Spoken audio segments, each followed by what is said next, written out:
नमस्कार। पांडवों की ओर से लड़ा दुर्योधन का यह भाई महाभारत युद्ध में जीवित रहा। महाभारत में कई ऐसी घटनाएं हुई हैं जो लोगों को आश्चर्यचकित कर देती हैं और रोचक भी होती हैं।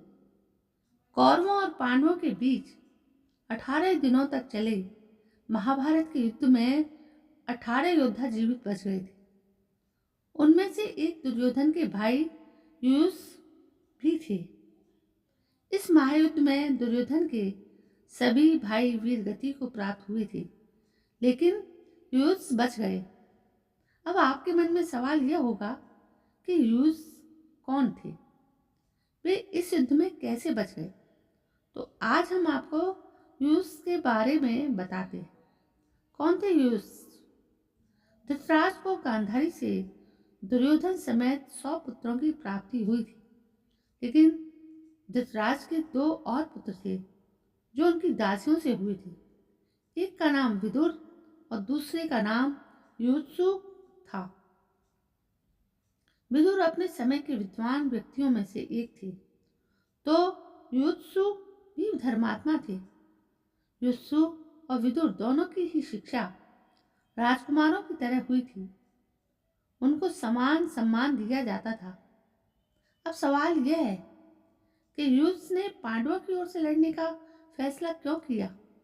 दरअसल जब युद्ध की घोषणा हुई तो पहले ही दिन युधिष्ठिर ने कहा कि यह धर्म युद्ध है, वे अधर्म के खिलाफ लड़ रहे हैं। यदि कोई भी व्यक्ति अधर्म के विरुद्ध लड़ना चाहता है तो उसका उनकी सेना में स्वागत है। युयुत्सु तब कौरवों की सेना में थे।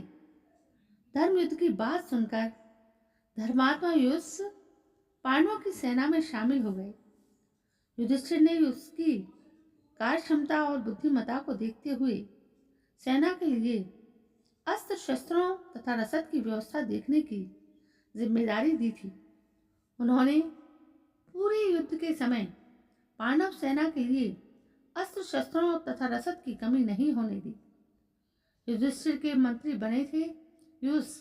महाभारत के युद्ध के बाद जब पांडवों को हस्तिनापुर का राजपाट मिला तो युधिष्ठिर ने युयुत्सु को अपना मंत्री बनाया।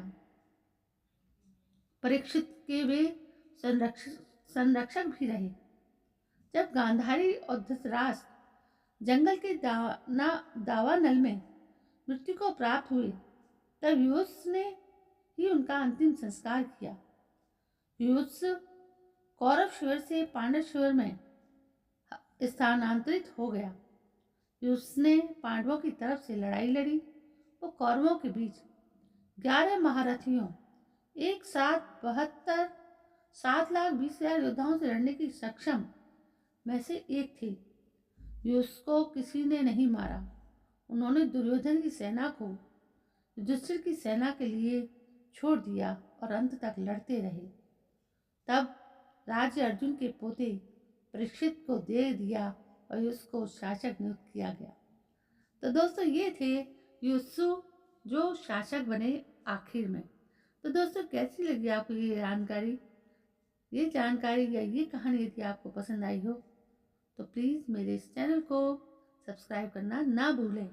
दोस्तों आप सब्सक्राइब करना भूल जाते हैं। तो कल मैं फिर हाजिर होती हूँ। तब तक के लिए जय हिंद, वंदे मातरम।